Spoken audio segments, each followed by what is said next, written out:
నమస్తే all, welcome to my channel Divya vlogs. ఈరోజు నేను హోటల్ స్టైల్లో దోశ ఎలా వేసుకోవాలో సింపుల్గా చూపిస్తున్నానండి, చూసేయండి. ముందుగా ప్యాన్ పెట్టుకొని దోశ బ్యాటర్ అనేది మనకి ఇంట్లో అవైలబుల్గా ఉంటుంది కాబట్టి దోశకి బ్యాటర్ దోశ వేస్తున్నానండి, హోటల్ స్టైల్ దోశ. మీరు కూడా నచ్చితే మీరు కూడా ట్రై చేయండి, ట్రై చేసి ఎలా ఉందో కామెంట్ చేయండి. ఇప్పుడు ముందుగా దోశ ప్యాన్ పెట్టుకొని దాని మీద దోశకు సరిపడా బ్యాటర్ అనేది వేసి పెద్దగా దోశ వేసుకోవాలండి.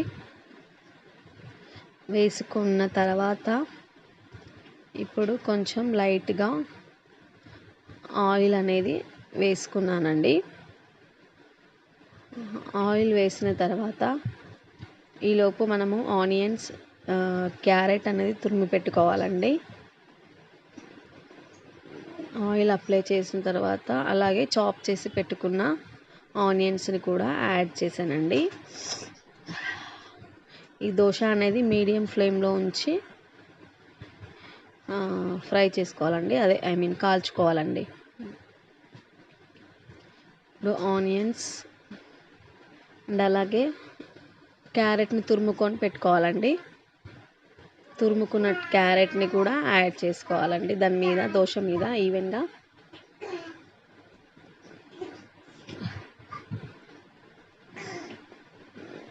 ఇప్పుడు నెక్స్ట్ మీ ఇంట్లో కారం ఏది అవైలబుల్గా ఉంటే అది వేసుకోవచ్చండి. మిరియాల కారం ఉంటే మిరియాల కారము, కరివేపాకు కారం ఉంటే కరివేపాకు కారము, ఇలా మునగాకు కారం ఉంటే మునగాకు కారము, ఏ కారం అవైలబుల్లో ఉంటే ఆ కారం అనేది దాని మీద స్ప్రెడ్ చేసుకోండి.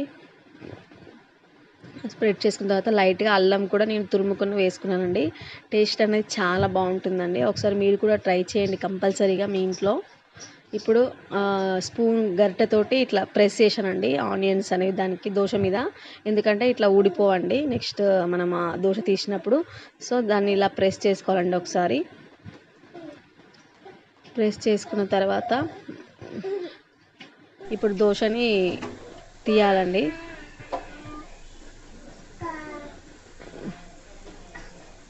కరివేపాకు కారం యాడ్ చేసుకున్నానండి నేను ఇక్కడ.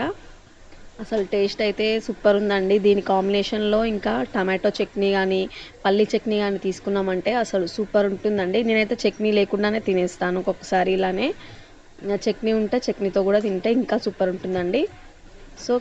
కంపల్సరీగా మీరు కూడా మీ పిల్లలకి కానీ ఇంట్లో వాళ్ళకి కానీ కంపల్సరీగా చేసి పెట్టండి. Thank you for watching, stay tune, bye bye.